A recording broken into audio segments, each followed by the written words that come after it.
Hi friends, నేను మీ రాంబాబు గంట. ఈ వీడియో ద్వారా నేను మన పూర్వీకులు మనకు ఇచ్చిన సాంస్కృతిక సాంప్రదాయాలను, విలువలను, నైతికతలను తెలియచేయడానికి ప్రయత్నిస్తున్నాను. ఆ ప్రయత్నంలో భాగమే ఆ తరంలో వారు ఏ విధంగా జీవించారు, వాళ్ళ మనోభావాలు ఎలా ఉన్నాయన్నది ఈ వీడియోలో పూర్తిగా తెలియజేస్తున్నాను. అవి పూర్తిగా ఈ వీడియో మొత్తాన్ని చూసి వారు ఆచరించిన పద్ధతులను, సంస్కృతి సాంప్రదాయాలను మనం కూడా పాటించడానికి ప్రయత్నిద్దామని నా ఆశని వ్యక్తం చేస్తున్నాను. కనుమరుగవుతున్న పెద్ద తరం ఒక్కొక్కరుగా మనకు శాశ్వత వీడ్కోలు పలుకుతూ ఒక తరం కనుమరుగవుతుంది. అన్నం తినే ముందు ఇతరుల ఆకలిని గుర్తించిన తరం, ఇరుకు ఇళ్లల్లో గొప్ప ప్రేమతో బ్రతికిన తరం, బాధ్యతల్ని ఎరిగిన తరం, నేను అని అనకుండా మనం అంటూ బతికిన తరం. ఆ తరం డిగ్రీలు లేకున్నా జీవితాన్ని చదివిన తరం, గడియారం లేకున్నా సమయాన్ని సద్వినియోగం చేసుకున్న తరం, ఇంటర్నెట్ చూడకుండా జ్ఞానాన్ని నింపుకున్న తరం, క్యాలిక్యులేటర్లు లేకున్నా లెక్కలు చేయగలిగిన తరం, మొబైల్ ఫోన్లు లేకున్నా స్నేహ సంభాషణలకు లోటు లేని తరం. ఆ తరం టీవీలు లేకున్నా వినోదంగా కాలం గడిపిన తరం, జీపీఎస్లు లేకున్నా గమ్యం ఖచ్చితంగా చేరగలిగిన తరం, సాంకేతికత లేకున్నా సుఖ సంతోషాలతో బతికిన తరం.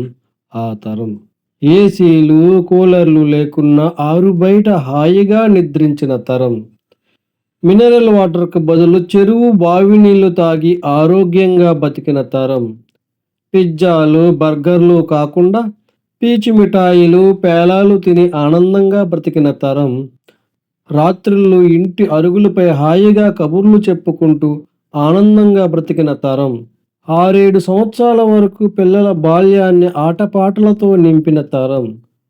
ఆ తర్వాత పైసా ఫీజు లేకుండా సర్కారు బడుల్లో తెలుగు మీడియంలో పిల్లలను చదివించి అటు తెలుగులోను ఇటు ఇంగ్లీష్లోను పండితులు అయ్యేలా పిల్లలను తీర్చిదిద్దిన తరం, కిలోమీటర్ల దూరాన్ని సైతం అవలీలగా నడవగలిగిన తరం, క్రమశిక్షణ తప్పిన పిల్లవాడికి స్కూలులో టీచరు 4 దెబ్బలు వడ్డిస్తే వాడికి మరో 10 దెబ్బలు ఇంట్లో వడ్డించిన తరం, వీధి నాటకాలను, తోలు బొమ్మలాటలను, సెన్సార్ అవసరం లేని సందేశాత్మకంగా నలుపు తెలుపు సినిమాలను చూసిన తరం, ఇంటి ముంగిటిన ముగ్గులతో అలంకరించిన తరం, పని మనుషులతో, యోగాలతో, జిమ్లతో పని లేకుండా బండెడు చాకిరిని చేసుకుంటూ చెమటను చిందించి 100 ఏళ్ళు బతికిన తరం, బంధాలకు, బంధుత్వాలకు విలువనిచ్చిన తరం, ఆస్తుల కన్నా ఆప్యాయతలకు, అనుబంధాలకు ప్రాముఖ్యతనిచ్చిన తరం, ఉమ్మడి కుటుంబాలుగా ఆనందంగా జీవించిన తరం.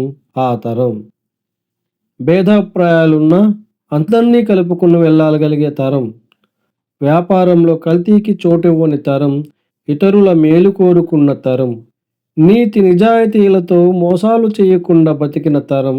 ఆ తరం రాళ్ళు తిన్నా అరిగించుకోగలిగిన తరం, కార్పొరేట్ హాస్పిటల్స్ లేకున్నా ఆరోగ్యంగా జీవించిన తరం, హార్ట్ అటాక్లు, క్యాన్సర్ల గురించి తెలియని తరం, బీపీలు, షుగర్లను దరిచేరనీయని తరం, లాంతర్లతో జీవితంలో వెలుగులు నింపుకున్న తరం, కష్టాల్ని ధైర్యంగా ఎదుర్కొన్న తరం, ఎంత ఉన్నా ఇంకా ఇంకా కావాలనే దురాశ లేకుండా ఆనందంగా ఉన్న దానిలోనే సర్దుకుపోయిన తరం, ఆడంబరాలకు దూరంగా ఉన్న తరం, పోస్ట్ కార్డులపై సంభాషణలు జరిపిన తరం, త్యాగాలతో పిల్లల భవిష్యత్తుకు పునాదులు వేసిన తరం, కులమతాలకు అతీతంగా సోదరభావంతో బతికిన తరం.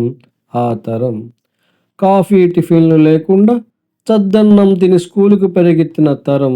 ఆ తరం అలాంటి తరంలోని అపరూపమైన వ్యక్తులు నేడు ఒక్కొక్కరిగా మనల్ని విడిచి వెళ్ళిపోతున్నారు. వారిని కోల్పోతుంటే సర్వం కోల్పోతున్నట్టుగా అనిపిస్తుంది. వెళ్ళిపోతున్న ఆ తరం వాళ్ళ నుండి ఈ తరం వారు ఏమీ నేర్చుకోకపోతే భవిష్యత్తు అంధకారమే. ఆ తరం నిజంగా మన సంస్కృతి, మన విలువల ప్రతిరూపం. వాళ్ళలాంటి మనసులు మళ్ళీ రావు.